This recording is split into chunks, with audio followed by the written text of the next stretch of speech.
Russian planners are also talking in terms of 10,000 megawatt tidal power plants. One such facility is to be built in the Sea of Okhotsk on the east coast, and another is proposed for the White Sea in northwestern Russia, near Finland. In the United States, the focus is on smaller tidal facilities. The Federal Energy Regulatory Commission has issued preliminary permits for projects in Puget Sound, San Francisco Bay, and New York's East River. The San Francisco Bay project by a Senior Energy Company will have 40 or more megawatts of generating capacity. In addition to these proposals, 38 applications are pending from states on both coasts. Wave power, though it is a few years behind tidal power, is now attracting the attention of both engineers and investors. In the United States, the Northern Californian utility PG&E has filed a plan to develop two 40-megawatt wave farms off the state's north coast. Oil giant Chevron filed for a permit to develop up to 60 megawatts of wave-generating capacity nearby. The Southwest of England Regional Development Agency invited bids by firms to test their technologies in the Wave Hub project off the coast of Cornwall. The authority will provide cable connections to the UK grid from the offshore facilities for up to 20 megawatts of power. Ireland has the most ambitious wave power development goal, 500 megawatts of wave-generating capacity by 2020, enough to supply 7% of its electricity. We project that the 850 gigawatts, 850,000 megawatts, of hydroelectric power in operation worldwide in 2006 will expand to 1,350 gigawatts by 2020. According to China's official projections, 270 gigawatts will be added there, mostly from large dams in the country's southwest. The remaining 230 gigawatts in our projected growth by 2020 would come from a scattering of large dams still being built in countries like Brazil and Turkey, a large number of small hydro facilities, a fast-growing number of tidal projects, some of them in the multi-gigawatt range, and numerous smaller wave power projects.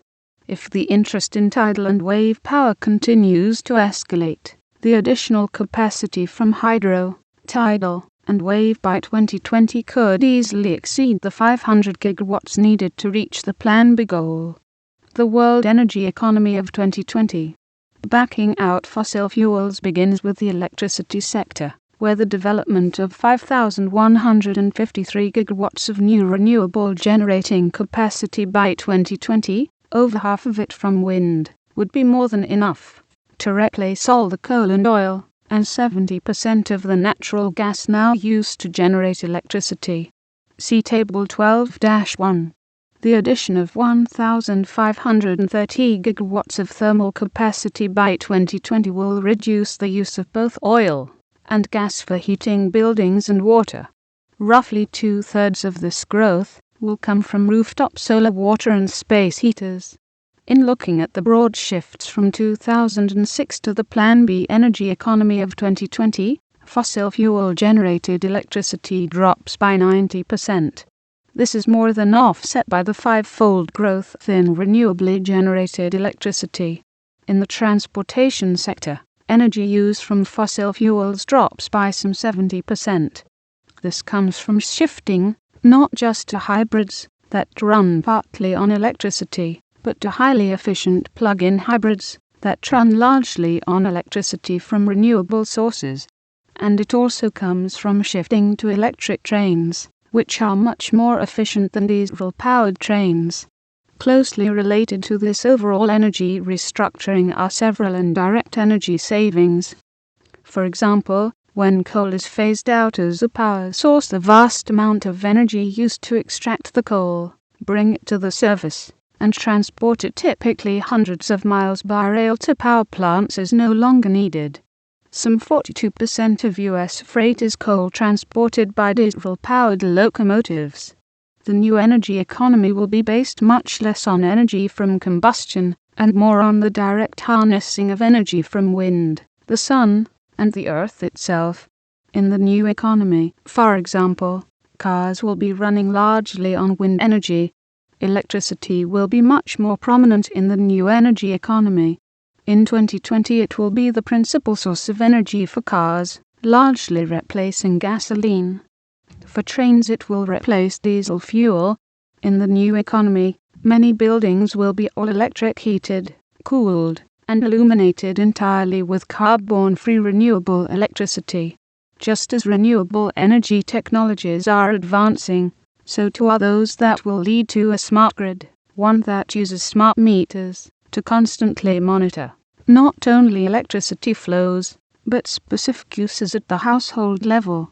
It gives consumers a choice, for example, between running a dishwasher during peak demand and paying 9 carat per kilowatt hour for electricity and running it at 3 a.m. using 5 carat electricity. Giving consumers options like this can shrink their electricity bills and benefit utilities by reducing the generating capacity that utilities will need. Whereas fossil fuels helped globalize the energy economy, shifting to renewable sources will localize it. We anticipate that the energy transition will be driven largely by mounting concerns about climate change, by climbing oil prices, and by the restructuring of taxes to incorporate the indirect costs of burning fossil fuels. It is encouraging to know that we now have the technologies to build a new energy economy, one that is not climate disruptive, that does not pollute the air, and that can last as long as the sun itself. The question is no longer whether we can develop a climate-stabilizing energy economy, but whether we can develop it before climate change spins out of control.